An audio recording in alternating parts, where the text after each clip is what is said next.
Unë këtë thash hajde në radhën e parë që të bësh komunikime telefonike, se unë e di që ti ke shumë ngarkesa, po.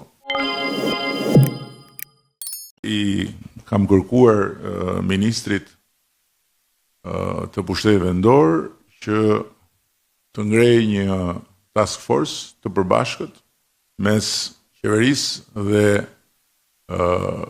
pushtetit vendor, përbërë nga disa përfaqësues kyç të qeverisë dhe disa përfaqësues nga ju, për të konceptuar një plan me 3 faza, afat shkurtër, afat mesëm dhe afat gjatë, të përbashkët, 360 gradë, që nga sensibilizimi tek veprimi në shumë dimensione. Një tjetër element që ndikon patjetër në këto situata emergjencash është niveli i rezistencës së infrastrukturës mbrojtëse. Rezistenca e infrastrukturës mbrojtëse kam parasysh kanalet e kullimit, argjinaturat, hidrovoret, është rritur në mënyrë shumë domethënëse në 10 vitet e fundit. Por, analiza e bërë edhe nga kjo emergjencë tregon që ka pika ku rezistenca është më e dobët. Dhe për këtë arsye, duhet të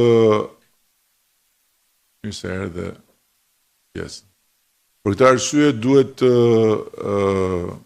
vendosim me shumë saktësi piketat për të forcuar më tej infrastrukturën mbrojtëse dhe nga ana tjetër për të adresuar të gjitha ato aspekte që kanë të bëjnë me fuqizimin e ndërveprimit mes pushtetit vendor dhe institucioneve qendrore. Një nga gjërat që e ka propozuar ministri Demo dhe që ka gjetur mbështetjen tonë është që i pushtojmë. Unë këtë thash hajde në radhën e parë që të bësh komunikime telefonike, se unë e di që ti ke shumë ngarkesa, po. Prandaj ishe ulur në fund. Tani ja filloj. Ne tjerët që s'kemi 4 kalamaj, nuk duhet ta prekim telefonin. Kush me 4 kalamaj duhet të rinë telefon. Okej, mirë, dakord. Se mos dukem dhe unë sigur jam kundër kujdesi për kalamajt. Atë zoti i madh është. Nuk po, kush nuk nxjerr mësime, se unë fakt nuk nxjerr mësime në raport me ty. Në vend të isha lënë atje në fund, tash hajde këtu përpara. Pra, propozimi i ministrit është që me një fond të siguruar nga miqtë tanë të çmuar të Emiratet Bashkuara për 20 milion eurosh në mbështetje të zhvillimit rural, të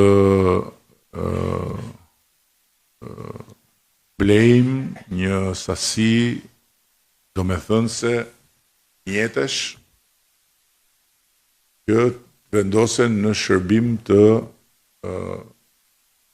ullimit, në shërbim të pastrimit të gjithë kanaleve ulluese, kryesore dhe që të funksionojnë i pas nevojave të bashkive. Ne kemi një eksperiencë pozitive të krijuar me një projekt pilot të fondit të zhvillimit në qarkun e Dibrës, ku është krijuar një shoqëri e përbashkët dhe ku është vënë në funksion një flotë e dedikuar për qoftë për pastrimin e kanaleve akulluese, qoftë për mirëmbajtjen e infrastrukturës rurale të rrugëve, qoftë për shtrimin e rrugëve të bardha. Ka funksionuar më së miri, kështu që tani është koha që me këtë fond ne ta rrisim kapacitetin dhe të krijojmë një logjistik që tjetë në dispozicion të bashkive sipas qarqeve. Dhe në këtë mënyrë, kjo flot mund të përqendrojë më shumë forca diku kur ka një situatë emergjence dhe në këtë mënyrë bashkit do të ndjehen shumë më të gatshme për të përballuar emergjencën, ose pastaj në ditët e punës normale do të jetë një forcë e shtuar për gjitha bashkit sipas sasisë së kanaleve për të pastruar dhe mirëmbajtur, sipas nevojës për të adresuar edhe problemin e argjinaturave. Kështu që është ministri që do të çojë përpara këtë projekt duke bashkëpunuar ngushësisht me Fondin Shqiptar të Zhvillimit dhe pastaj duke sigurisht bërë një shpërndarje racionale të këtyre mjeteve që në kohën normale jenë të stacionuara në të gjitha qarqet sipas nevojave dhe në kohën e emergjencave të mund të rialokohen aty ku është fronti më i vështirë. E treta që dua të ndaj me ju është nevoja që këtë vit të bëhet një hap kuptim plot për bashkinë sipërmarrëse.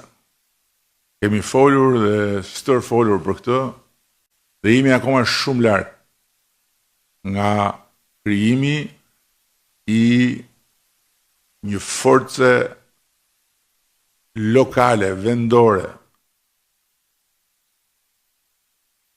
që të mund të marrë pjesë në jetën ekonomike të territorit dhe që të bëhet forcë ndikuese për zhvillimin ekonomik, e nga ana tjetër të mund njëkohësisht që në emër të interesit publik dhe të funksionit publik të gjenerojë të ardhura. Keni parasysh, vazhdojmë të mbetemi vendi i fundit në çdo lloj klasifikimi në Europë. Nuk diskutohet, po unë besoj që duhet jemi edhe në nivele shumë të ulta edhe në botë, ku pushteti vendor vetëm shfrytëzon taksat për të funksionuar. Shfrytëzon taksat e shqiptarëve, i mbledh pushteti qendror dhe pastaj një pjesë tyre e shpërndan për pushtetin vendor, shfrytëzon taksat e tarifat vendore. Por nëse pyetet cili do për jush sa të ardhura i ka sjell bashkia vetes me veprimtari ekonomike, shifrat janë qesharake dhe janë kryesisht të lidhura, jo kryesisht, po thuajse totalisht të lidhura me qerat. Në ndërkohë që hapësira është shumë e madhe për të futur bashkinë si një lojtar aktiv i zhvillimit ekonomik dhe si një përfitues nga ky zhvillim. Ne këtë gjë po e bëjmë në nivelin qendror, edhe në nivelin qendror jemi shumë mbrapa, por janë krijuar kushtet, sepse do të kishte qenë tetë vështirë më parë, janë krijuar kushtet që të fillojmë të krijojmë shtetin sipërmarrës. Të jemi sipërmarrës, duke u bërë partner me sektorin privat dhe duke marrë pjesë në fitimin e sipërmarrjes. Këtë gjë po e bëjmë me industrinë ushtarake, këtë gjë po e bëjmë me korporatën shqiptare të investimeve, AICN, këtë gjë po përpiqemi ta bëjmë në çdo sektor, duke vënë në dispozicion të iniciativa sipërmarrëse asetet tona, ose duke investuar para drejt për drejt, siç bëm për shembull me investimin në startupin e ri të Mira Muratit, që sot ka një vlerë eksponencialisht më të lartë se vlera fillestare, ku ne u bëm partner shumë të vegjël me vetëm 10 milion euro, dhe ku sot vlera e përfituar llogaritet mbi 50 milion euro, që është natyrisht një vlerë e aksioneve. Nuk është një vlerë që ne e kemi tërhequr, sepse tërheqja ndodh sipas rregullash dhe në momentet caktuara. Pra, në këtë formë do të ecim dhe do të vazhdojmë ta kurszojmë veten në penzimin e fondeve me çfarë kthejmë mbrapa si fitim.